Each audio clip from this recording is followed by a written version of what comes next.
하나님 앞에서는 율법을 듣는 자가 의인이 아니오 오직 율법을 행하는 자라야 의롭다 하심을 얻으리라.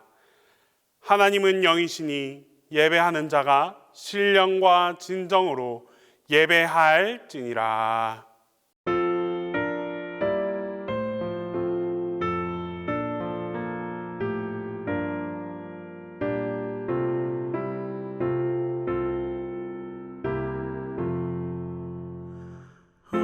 하나님 사랑은 온전한 참 사랑 내 맘에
거룩하고 자비하신 하나님 아버지, 지난 시간도 저희들의 삶이 하나님 앞에 잘못과 교만과 게으름으로 허물이 너무나 많았음을 고백합니다.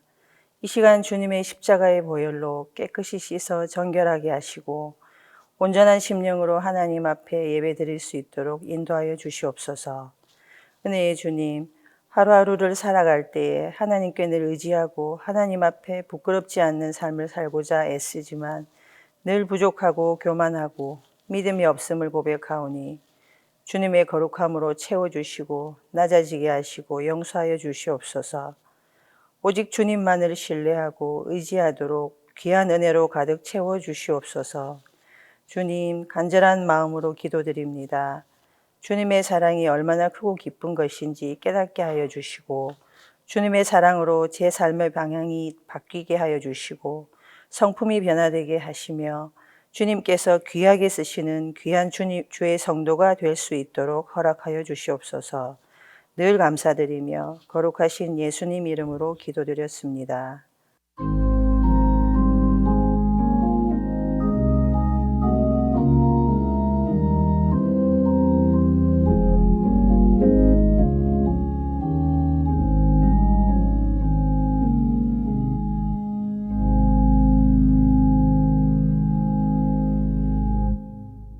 모세의 스페셜 7번째 시간에 주신 하나님 말씀은 출애굽기 20장 1절에서 11절입니다.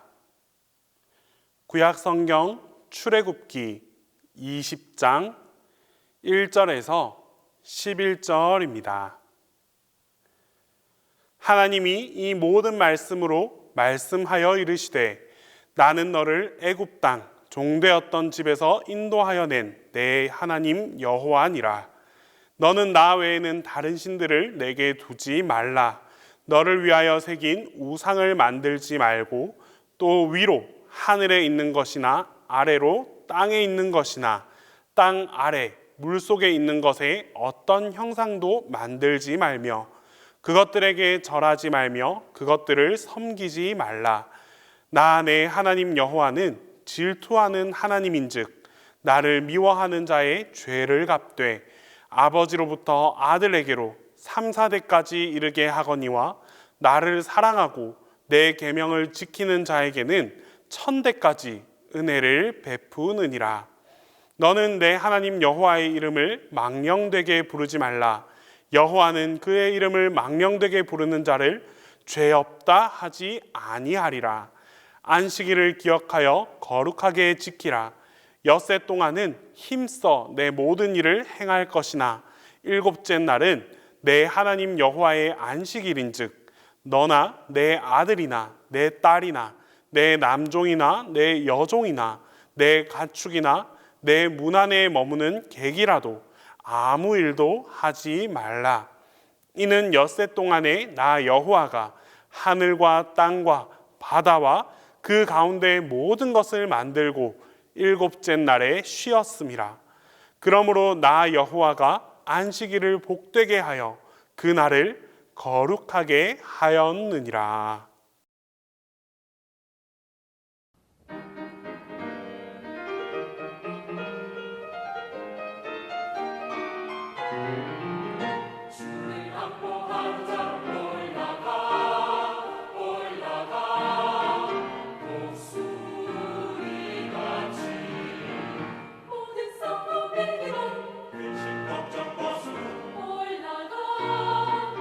올라가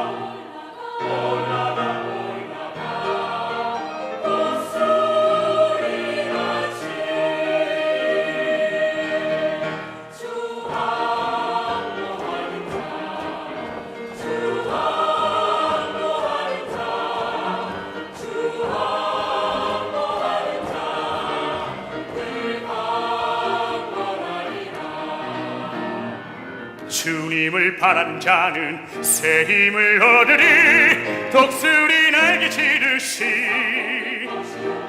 주님과 함께하면 항상 승리하리라.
오늘은 모세 스페셜 7번째 시간입니다. 여러분이 이미 화면에 보고 있는 그대로 그 10계명을 히브리어로 써놓은 그것을 파피루스에 다르게 써놓은 것인데 그 10계명에 관한 말씀을 우리가 살펴보려고 합니다. 그래서 오늘의 말씀의 제목은 하나님 사랑, 이웃 사랑이고 이 제목에 관한 본문 말씀은 출애굽기 20장 1절로부터 11절에 근거해서 하나님의 말씀을 살펴보도록 하겠습니다. 우리 기독교회에 두 가지 큰 명제가 있습니다. 그것은 무엇이냐 하면 율법과 은혜입니다. 율법이라고 하는 것이 구체적으로 은혜와 때때로는 이것이 율법은 구약적인 것, 은혜는 신약적인 것, 또 그리고 율법과 은혜의 관계에 있어서 어떤 때에는 이것이 잘 조화를 이루기도 하고 어떤 때에는 이것이 서로 간에 완전히 다른 것으로 이렇게 이해되고 있고 지금도 율법은 필요 없다라고 하는 개신교인들도 의외로 많고 또 더불어서 그 율법을 지켜야 한다라고 하는 유대인들도 있는 것이죠. 율법과 은혜와 율법이라고 하는 이 두 큰 성경을 이끌어가고 있는 이 주제에 우리의 그 관계를 이 말씀을 통해서 살펴보려고 합니다. 이제까지 그렇기 때문에 이 율법과 이 은혜라고 하는 것이 완전히 상충되게 완전히 다 떨어져 있는 것이 아니라 분명히 그 중간 지점이 있었다라고 하는 것을 우리는 알 수 있습니다.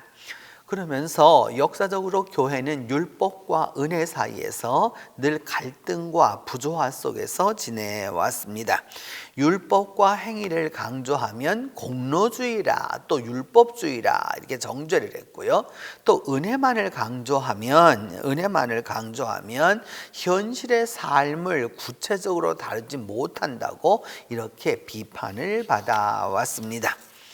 결국 그럼에도 불구하고 교회는 그 믿음과 은혜와 은총을 특별히 강조하다 보니까 결국 변화되지 않는 삶이 문제가 되고 말았습니다. 오늘 우리가 교회 안에서 겪는 동일한 또 그리고 교회 바깥에서 교회를 비판하는 내용이 바로 이곳에 다 들어 있습니다. 변화되지 않는 사람들, 곧 율법을 지키지 않는 사람들에게 주문처럼 반복적으로 외쳐지는 은혜는 결국 교회를 은혜의 교리는 무가치하게 취급당할 뿐입니다. 그런 부분에 있어서 이것은 2015년에 미국 텍사스 그 주립의회에 세워져 있었던 10계명인데 이것이 그해 6월에 그 미국 이 텍사스 대법원의 결의로 저것이 치워지게 되었습니다. 그러니까 십계명이라고 하는 것이 이제는 이렇게 공적으로 지켜야 할 어떤 상징성조차도 없어지게 된 것이죠. 오늘 그런 부분에서 이런 우리 이 도입 부분을 가지고서 본문 안으로 들어가 보도록 하겠습니다. 1절부터 3절은 나 외에 다른 신을 두지 말라라는 것입니다. 하나님이 시내산에서 모세에게 모든 말씀으로 이르실 때에 무엇이라고 말씀하셨느냐? 자기를 어떻게 표현하셨느냐? 나는 너의 하나님 여호와다라고 말씀하시면서 너를 애굽 땅에서 그 종되었던 그 집에서 인도하여 낸 바로 그 하나님이다라고 이렇게 말씀합니다. 그러니까 하나님은 노예되었던 이스라엘 백성들을 그 노예에서 자유로 이끌어 주신 분이시다라고 하는 것이죠. 그렇게 함으로써 하나님 자신이 어떤 분이냐? 자유를 향하여서 이끌어내 오신 분이시다라고 말씀하고, 그러면서 하시는 말씀이 무엇이냐 하면 나 외에 다른 신들을 내게 두지 말아라 라고 이렇게 말씀하고 있습니다. 나 외에 다른 신을 두지 말라라는 말을 갖다 요즘 언어로 표현해 본다면 이런 것이겠죠, 여러분. 안 돼. 내 면전에서 다른 신들을 둘 수는 없어. 또 이런 뜻도 되겠고요. 조금 더 현대적으로 보면 안 돼. 내 곁에 다른 신들을 둘 수가 없어. 안 돼. 다른 신들을 나랑 나란히 둘 수 없어. 라고 하는 말로 우리가 표현해 볼 수 있을 것입니다. 히브리 말로 이 그 다른이라고 하는 말은 아케르라고 하는 뜻인데, 어떤 뜻이냐면 첫 번째는 또 하나, 그러니까 또 다른 한 신을 섬기지 말아라 이런 뜻이 되고요. 두 번째는 이 아케르는 다른 신들을 섬기지 말아라 라고 하는 겁니다. 세 번째는 그 different 해가지고 다른, 그러니까 이 other라고 하는 것이 뭐냐면 옆에 비슷한 것이 있지만 그 중에 하나이고, different은 완전히 다르다는 것이죠. 이게 외적인, 그러니까 한마디로 말하면 외국의 신이라든지 그런 알 수 없는 그런 신들을 너에게 섬기지 말아라라고 이제 말씀합니다. 출애굽기 22장 20절에서 하나님은 말씀하기를 여호와 외에 다른 신에게 제사를 드리는 자는 죽이라 라고까지 이야기합니다. 아주 언어가 굉장히 강하다라고 하는 것을 알 수 있는데요. 23장 13절에 보면 내가 내게 있는 모든 일을 삼가고 다른 신들의 이름을 부르지 말고 그 내 입에서 들리게도 하지 말아라. 그러니까 다른 신의 이름은 아예 부르지 말라라고 얘기하는 것이죠. 그 신을 부른다라고 하는 것은 단이신지 신을 부른다라고 하는 것이 아니라 그 신을 부름으로써 신의 어떤 힘을 얻겠다라고 하는 것을 의미하는 것이죠. 신명기 11장 16절은 말씀하기를 스스로 삼가라. 그래서 너희가 마음에 미혹함이 있어서 돌이켜서 다른 신들을 섬기며 그것에게 절할지 모른다라고 말하는 거죠. 이미 400여 년 동안 애굽에 살면서 이들은 많은 신들을 섬겨왔던 것이죠. 그 많은 신들을 섬겨왔기 때문에 그 신들 속에서 살아가기 때문에 다시 돌이킬까 두렵다라고 이제 말씀하는 것이죠. 또 더불어서 이런 경우도 있겠죠. 어떤 불량배가, 그러니까 하나님을 믿지 않는 사람들이 나타나서 말하기를 뭐냐면 다른 신을 섬기자. 이제 알지 못하는 우리가 다른 신을 섬기자, 새로운 신을 섬기자 할 때가 온다라고 이야기하는 것입니다. 오늘 이 하나님 앞에 다른 신을 두지 말라라고 하는 것은 단순한 그런 율법이 아니라 사랑에 근거한 율법입니다. 하나님이 이스라엘을 사랑하고 있기 때문에 그 사랑함에 대하여서 다른 사랑을 받아들이지 않겠다라고 하는 것이죠. 바로 그런 부분에 있어서 여러분이 그림을 보시면 아주 재밌는 그림이지만 두 여자아이 사이에서 남자아이가 한 여자아이를 사랑하는 장면이잖아요. 그랬었을 때에 그 옆에서 사랑받지 못하는 그 여자아이의 모습이 아주 재밌고도 이렇게 또 심통스럽게 아주 잘 찍혀졌다라고 할 수 있는데, 이것이 바로 사랑받지 못하는 자의 모습입니다. 좀 더 커서 이것을 좀 더 보면 여러분, 나의 애인이 다른 사람을 사랑할 때 그냥 아무런 감정이 없다, 그렇다면 그 사람은 사랑하고 있는 것이 아니죠. 나의 사랑이 누군가에 의해서 침해받을 때, 그리고 나의 사랑이 다른 사람에 의해서 문제가 될 때 이 남자의 표정이 이렇게 우리가 알 수 있는 것이잖아요. 더불어서 사랑은 무엇과 같으냐? 열정과 같은 것입니다. 내가 사랑하는 그 사람을 누군가가 사랑을 빼앗았을 때 내게는 엄청난 화가 일어나게 되는 것이죠. 사랑은 꼭 열정과 같습니다. 그렇기 때문에 하나님이 내 앞에 다른 신을 두지 말아라 라는 것은 어떤 뜻이냐 하면, 여러 가지로 다른 신들이 이미 존재하고 있습니다. 그런데 그 가운데서 너를 선택한다 라는 거죠. 그러니까 너를 선택한다 라고 하는 말은, 이 선택이라고 하는 말은 다른 것을 포기할 수도 있어야 된다 라고 하는 것을 말하는 거죠. 그래서 이것을 선택하기 때문에 다른 것을 완전히 다 그것을 배제하겠다 라고 하는 말을 의미하는 것입니다. 그런 부분에 있어서 오늘도 여러분, 하나님보다 돈을 더 사랑해 라고 말하는 교인들은 없습니다. 어느 그리스도인들도 마찬가지입니다. 그러니까 하나님을 더 사랑한다는 것이죠. 그러면서도 실제적으로 들어가서 보면 돈을 더 사랑하고, 그 돈을 더 사랑하고 심지어는 돈을 더 숭배하고 경배하기까지도 하고, 결국은 그래서 신앙을 보게 되면은 돈과 명예와 권세가 성경보다 훨씬 더 무거운 가치로 존재하는 것을 우리가 보게 됩니다. 결국 하나님을 사랑하느냐, 하나님을 사랑하지 않느냐가 바로 하나님 앞에 다른 신을 두지 말라라고 하는 바로 그것의 근거가 될 수 있습니다. 하나님은 이제 그 우상을 만들지 말라라고 말씀하고 있는데, 이 우상이라고 하는 것은 오늘날 우리가 갖고 있는 개념의 그런 우상이 아니라 다른 신상을 만들지 말라라고 하는 겁니다.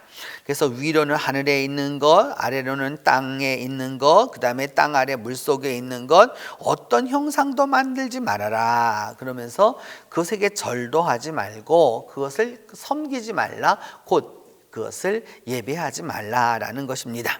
그러면서 하나님이 말씀하시기를, 나는 질투하는 하나님이기 때문에 나를 미워하는 자의 죄를 갚되 3, 4대까지 이르게 하고, 나를 사랑하고 내 계명을 지키는 자에게는 1000대까지 은혜를 베푼다라고 이렇게 말씀합니다. 이 우상이라고 하는 단어는 히브리 말의 페셀이라고 하는 단어인데 3차원적인 것입니다. 그러니까 그림이라고 하는 것이 아니라 만들어져 있는 공간을 차지하는 것이죠. 새겨 만든 상, 또 내지는 조각한 상이라고 할 수 있겠죠. 이 우상 세펠은 그 동사 세펠에서 유래한 것으로, 그러니까 사람이 손이 가한, 그러니까 인위적인 것을 의미하게 되는 것이죠. 그래서 당시 사람들이 가장 많이 믿었던 신 가운데 하나는 바로 이 아스타롯입니다. 아스타롯은 풍요의 여신이었기 때문에, 그 풍요의 여신이었기 때문에 아주 가슴을 많이 강조했던 것을 알 수 있습니다. 지금도 그렇지만 고대인들에게 있어서 그 자식을 낳아서 키우려고 하면 어머니의 젖은 아주 귀한 것이었죠. 그리고 그것이 풍요롭다라고 하는 것은 아주 당시로서는 최고의 축복이었기 때문에 바로 이와 같은 것이었죠. 또 어떤 신들이 있었느냐 하면 뱀도 신 가운데 하나였죠. 그냥 저건 팔찌로 만들어져 있는데 그냥 팔찌가 아니라 이는 장수와 축복의 신이었던 것을 알 수 있습니다. 그래서 이와 같은 신들이 있게 되고, 또 더불어서 바알을 보게 되면 이 바알이 두 가지 모습으로 나타납니다. 왼편에 파란색 배경을 하고 있는 그 바알은 이집트의 영향을 받은 바알입니다. 그 바알이 쓰고 있는 그 머리에 관을 보게 되면, 이 관을 보게 되면 바알은 제왕과 같은 것이기 때문에 꼭 이집트의 모습을 그대로 하고 있는 것이죠. 그래서 이집트 바로의 모습을, 특별히 하부 이집트의 상부 이집트의 바로의 모습을 갖고 있는 것이죠.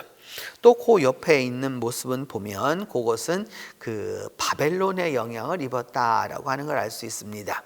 왜냐하면 무엇을 보면 아느냐 하면 머리에 이렇게 솥불이 나 있는 것을 보면 알 수 있습니다. 그러니까 이와 같은 그러니까 외국의 영향을 받은 여러 가지 신들이 있었다라는 것이죠. 여기에 대해서 성경은 뭐라고 얘기하느냐, 이제 이와 같이 얘기하는 것이죠. 그것은 무엇을 얘기하느냐 하면은 하나님은 자기를 위하여 우상을 만들지 말아라. 조각한 것도, 그 다음에 세우는 것도, 그 다음에 이런 거 석상도 세우지 말고 거기에 예배하지 말아라 라고 얘기하는 것이죠. 하나님과의 사랑을 그렇게 뒤섞지 말아라 라고 말씀하는 것입니다. 그래서 그 다음 그림 보면 여러분 우상을 만들어 세우지 말아라 라고 말하고 있는데, 이는 이집트의 신을 섬기는 모습을 볼 수 있습니다. 이집트의 신이 가나안에 와서 저와 같은 모습으로 변화된 것이죠. 신명기 27장은 말하기를 장색의 손으로, 요즘으로 말하면 조각가의 손으로 조각을 하거나 또 부어 만든 우상은 여호와께 가증하다. 그래서 그것을 만들어서 세우지 말아라 라고 이렇게 이제 말씀하고 있는 것이죠. 그와 같은 모습을 보면 이는 역시나 마찬가지로 여러분 조악한 사인 걸 알 수 있죠. 금속 제품을 가지고서 거기에다 다 이렇게 그 여러 가지 모습을 만들어서 풍요의 여신을 만들었던 모습을 볼 수 있습니다. 그래서 하박국 2장 18절은 무엇이라고 말씀하느냐 하면 도대체 새긴 우상이 무엇이 유익하냐, 부어 만든 우상은 거짓 스승이어서 만든 자가 이 말하지 못하는 우상을 의지하니 무엇이, 자기가 스스로 만들어 놓고 그것을 의지한다라고 하는 것 자체가 하나님 앞에서 볼 때에는 옳지 못하다라고 이야기하는 것이죠. 그래서 이 색에서 만든 그 바알상을 보시면 이건 우가리스에서 출토된 것인데 지금부터 4000년 전 것입니다. 바알이기 때문에 그 이 바벨론의 영향을 받아서 솥불을 이렇게 앞에 갖고 있고요. 그 다음에 한 손에는 그러니까 이게 보면은 왼손에는 번개창을 들고 있고, 그 다음에 이쪽에 오른손에는 천둥 방망이를 들고 있어서 이 바알이 온다라고 하는 것을 보면은 우리로 말하면 비가 오는 것이죠. 그래서 천둥 번개가 치고 그리고 비가 막 쏟아지는 것을 보면서 바알이 온다라고 옛사람들은 생각했던 것이죠. 이들에게 있어서 기후는 기후가 아니라 곧 신의 임재를 의미하였기 때문입니다. 이와 같은 것들이 무슨 의미를 갖겠느냐라고 이제 말하면서 그 시편 97편은 말하기를 조각한 신상을 섬기고 허무한 것으로 자랑하는 자는 다 수치를 당할 것이다 라고 말씀합니다. 결국은 사람이 만든 그 신에 매달리지 말아라 라고 이제 말씀하시는 것이죠. 그와 더불어서 이제 이게 신상도 만들지 말고 7절로 8절에 근거해 보면 하나님의 이름을 함부로 말하지 말아라 이렇게 말씀합니다. 왜냐하면 하나님의 이름을 함부로 말하는 자는 죄 없다 아니할 것이다 라고 말씀하고 계시는 거죠. 하나님의 이름을 함부로 부른다라고 하는 것은 그 하나님의 존재 자체를 인정하지 않는다라는 말과 같기 때문입니다. 그리고 나서 그 다음으로는 이제 하나님과의 관계 속에서 공동체와의 관계까지 함께 엮어져 가고 있는 것이 바로 이 안식일 계명입니다. 안식일을 거룩히 지키라 라고 말씀하면서 엿새 동안은 힘써 일하지만은 일곱째 날은 하나님의 그 안식일이어서 너나 내 아들이나 내 딸이나 여종이나 남종이나 가축이나 문 안에 거하는 외국인조차도 아무 일도 하지 말아라. 왜냐하면 내가 이 하늘과 땅을 만들었었을 때 일곱째 날에 쉬었기 때문이다 라고 말씀하면서 이 안식일을 내가 복되게 하였다 라고 이제 말씀하시는 장면입니다. 안식일이라고 하면 그러니까 오늘날에 있어서 안식일과 주일은 이 두 가지가 이렇게 서로 이렇게 같이 가지 못하고 있는 것이 오늘날 현실입니다. 특별히 안식일을 예를 들어서 토요일을 지키고 있는 그 안식교에 의해서 이 안식일의 의미는 우리가 새롭게 이해해 볼 필요가 있습니다. 창세기 2장 3절에서 하나님은 말씀하시기를 어떤 말씀을 하시느냐 하면 이런 말씀을 하십니다. 하나님이 그 일곱째 날을 복되게 하사 거룩하게 하셨으니 하나님의 7일 창조에 있어서 그 일곱 번째 날을 하나님이 복되게 하셨다라고 이제 말씀하고 있습니다. 왜 하나님이 이 날을 복되게 하셨느냐, 거룩하게 하셨느냐? 하나님이 그 날에 하나님 자신이 일을 다 마치시고 쉬셨기 때문이다라고 말씀합니다.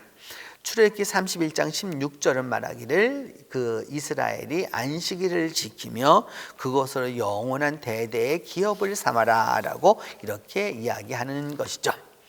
더불어서 오늘 우리는 안식일을 지키기보다 주일을 지킵니다.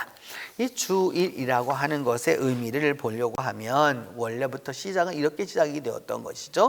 그 주간의 첫날에 이렇게 되고 있죠. 이렇게 보면은 그러니까 주간 첫날 이렇게 얘기하면 이 사도행전이 쓰여지던 시절의 달력은 오늘날 우리가 쓰는 달력과 달랐습니다. 오늘 우리가 쓰고 있는 달력은 그레고리안 달력을 쓰고 있고 저 동방이나 러시아나 이쪽으로 가게 되면은 동부 유럽이나 이쪽에서는 아직도 줄리우스력을 쓰고 있죠. 그래서 우리랑 날짜가 좀 차이가 나게 되는데 이 여하튼 이제 우리가 여기서 기억해 둬야 될 것은 당시력으로 그 주간의 첫날 그렇게 얘기하고 있죠. 그러니까 안식일은 마지막 날이라고 생각했고 그리고 그 주간의 첫날 그래서 오늘날 우리는 그것을 일요일 썬데이를 주일이라고 보통 이야기하게 되는 것이죠. 이것이 오기까지에는 요한계시록 1장 10절을 보면 주의 날이라 이렇게 표현을 이야기하고 있는데 주의 날은 이제 마지막 날이기도 한 것이죠. 여기에서 이제 우리가 기억해 두어야 할 것은 그러면 6일 동안에 무엇을 해야 하느냐? 출애굽기는 엿새 동안은 힘써 내 모든 일을 행하라 라고 이제 말씀하고 있죠. 주 6일째 근무였다는 것을 우리가 보게 됩니다. 이거는 그러니까 오늘날 우리에게 있어서 주 5일째 근무도 하고 있고 또 어떤 분은 주 4일째도 하고 있고 어떤 분은 또 프리랜서로 자기 시간을 다 조정하고 있는 것이기 때문에 이 성경의 정신을 올바로 깨닫는 게 중요하다라고 할 수 있습니다. 그래서 출애굽기 23장 12절은 엿새 동안에 내 일을 하고 일곱째 날에는 쉬라 이렇게 말씀합니다. 그래서 일곱째라고 하는 단어는 일곱이라는 단어도 되지만 완성이라는 의미도 되는 것이죠. 그렇기 때문에 하나님이 일을 하라고 하는 그 기간에는 일을 하고 그 다음에 심지어는 밭을 갈 때나 거둘 때 추수 때에도 그 일곱째 날에는 쉬어라. 그러니까 쉬는 것이 반드시 필요하다라고 말씀하는 것이죠. 그래서 그 쉬라고 하면서 뭐라고 말씀하느냐 하면은 그 안식일에는 아무 일도 하지 말아라. 그래서 일을 하지 말아라 라고 하는 이 표현에 있어서 노동에서 쉼을 얻으라 라고 하는 것이죠. 근데 여러분 또 이것에 문자에 매여 가지고 어떤 것부터가 일이냐라고 이제 이야기하게 되면 그 성경의 정신을 올바로 기억하지 못한다라고 할 수 있죠. 예를 들어서 뉴욕에 가서 예를 들어서 그 유대인 빌딩들을 가보게 되면 안식일 그러니까 금요일 날 6시 이후에는 모든 그 엘리베이터가 30층, 40층 가게 되면 다 자동적으로 눌러져 있습니다. 그래서 1층에 타는 것은 일이 아니에요. 그런데 벨을 누르는 것은 또 일이에요. 이들의 개념에서는. 그래서 30층을 올라가려고 그러면 문이 몇 번을 닫히느냐? 열렸다 닫혔다 하기를 30번을 하고 40층에 올라가면 40번을 해야 올라가는 것이죠. 문자에 매여 있는 전형적인 신앙의 형태다라고 하는 것을 알 수 있습니다. 그렇기 때문에 우리가 이 안식일에 우리가 무엇인가 안식의 정신이 무엇인가를 분명히 알아야 합니다. 그러면 이제 안식일에 지켜야 할 것은 무엇이냐라고 하는 것은 성경은 뭐라고 말하냐면 아무 일도 하지 말아라 이렇게 말합니다. 그러니까 노동을 하지 말라는 겁니다. 이제까지 그렇게 열심히 일했기 때문에 노동을 하지 말아라 라고 또 말씀하고 또 신명기 5장 15절에도 말하기를 내 하나님 여호와가 내게 명령하여 안식일을 지키라 하느니라 라고 이제 말씀하고 있는 것이죠. 그래서 안식일을 지키라 일곱째 날은 안식하라 라고 하는 의미입니다. 에스겔 20장 12절에는 이들이 포로로 잡혀갔었을 때 하나님이 안식일을 주었던 것은 바로 하나님과 하나님의 백성 사이에 이 어떤 표시 사인이라는 것을 알려주었던 것이죠. 그러면서 하나님은 이 안식일에 대해서 어떻게 축복을 하셨느냐? 이렇게 축복을 하셨습니다. 하나님이 출애굽기 20장 11절에서 나 여호와가 안식일을 복되게 하였다라고 말하고 있죠. 그러니까 성경에서 특별히 창조 이야기에서 그 축복의 이야기가 나오게 되는데 오직 그 날짜 수로 본다면은 하나님이 축복하신 것은 이 안식일입니다. 그래서 그 안식일을 축복하셨다라고 하고 또 더불어서 거룩하게 하셨다라고도 이야기하고 있는 것이죠. 그래서 그 하나님이 그렇게 하신 것을 우리가 기록하면서 거룩하게 하다라고 하니 가도쉬라고 하는 단어는 결국 어디에서 나오게 되냐? 성경 안에서 여러 번 반복되는 단어입니다. 그러니까 누구에게 그것을 썼느냐 하면 제사장들의 옷에 피를 뿌릴 때에도 그것을 거룩하다라고 표현을 했고 또 제단을 갖다가 거룩하게 하다라고 할 때도 이 가도쉬라는 단어를 썼습니다. 이는 구분하였다라고 하는 의미가 되는 것이죠. 더불어서 바라 그 하나님이 이제 이 안식일을 복주셨다라고 말씀하고 있는데 그 복주다라고 하는 그것을 갖다가 아주 구체적으로 하나씩 들어가서 보면 이런 것입니다.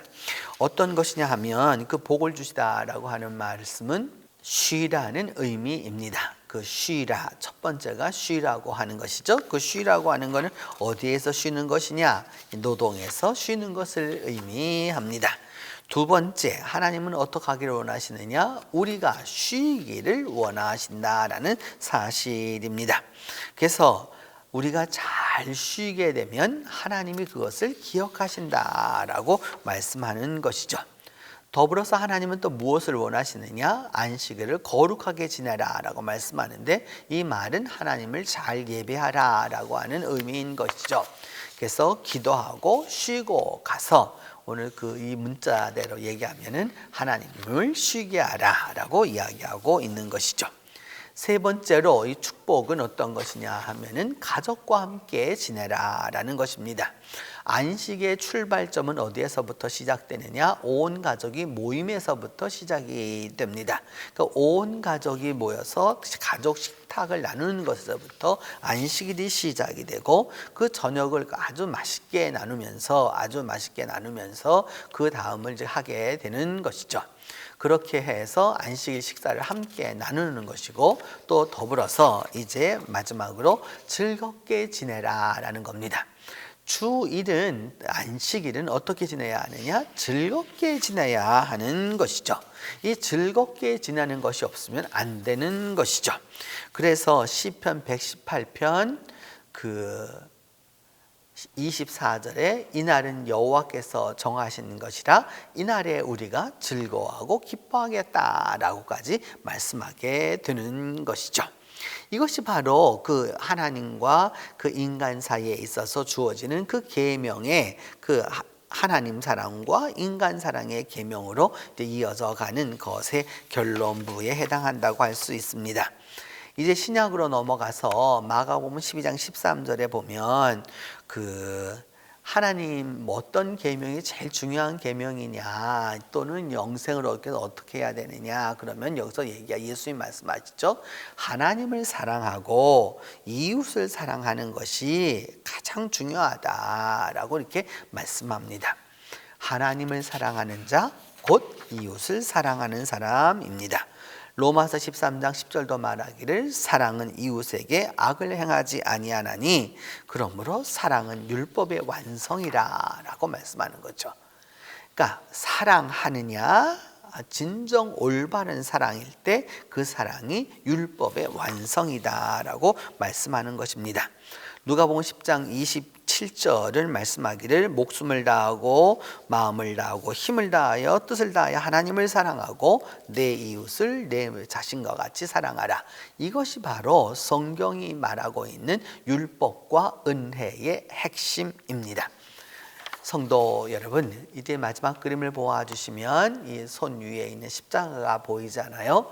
우리에게 있어서 정말로 하나님을 마음과 뜻과 힘을 다하여 하나님을 사랑한다면 그 하나님 사랑은 곧 이웃 사랑과 동일한 것입니다. 그래서 하나님과 이웃 사랑이 동일하게 주어질 때, 하나님 사랑과 이웃 사랑이 동일하게 주어질 때 그는 건강한 믿음과 참된 믿음을 갖고 살아가는 것이다 라고 할 수 있습니다. 이제 하나님을 사랑하십니까? 그렇다면 이웃을 사랑하십시오.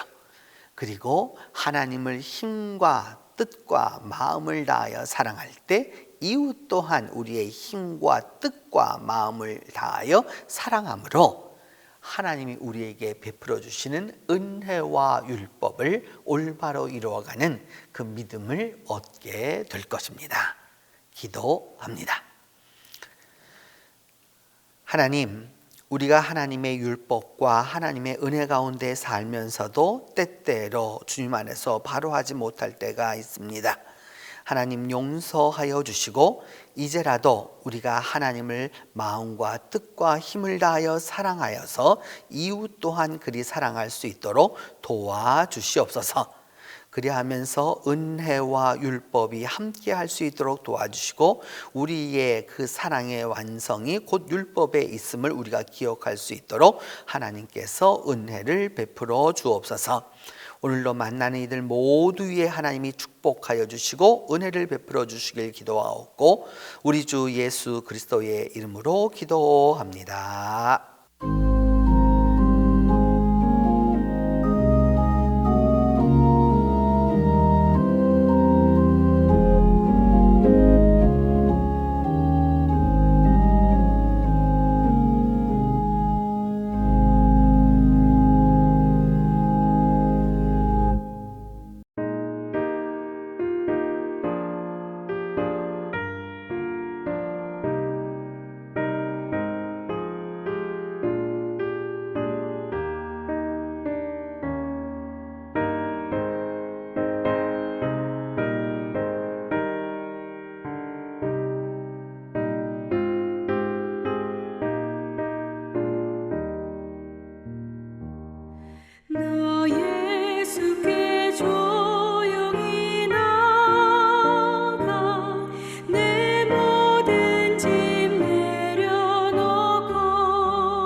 보시는 주님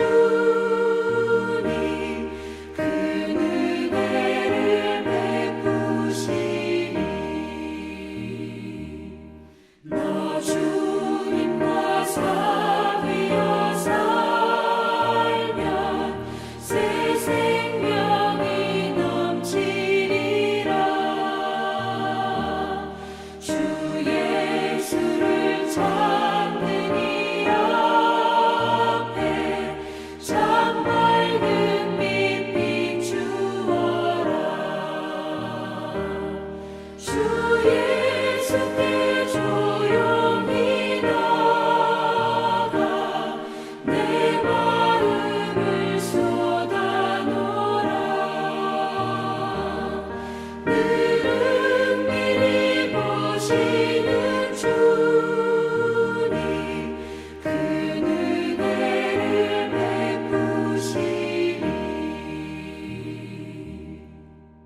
지금은 예수 그리스도의 은혜와 하나님의 사랑과 성령의 교통이 하나님 사랑과 이웃 사랑을 하기로 결단하는 이 모든 성도들 위해 지금부터 함께 계시기를 축원하옵나이다.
Smite your firstborn.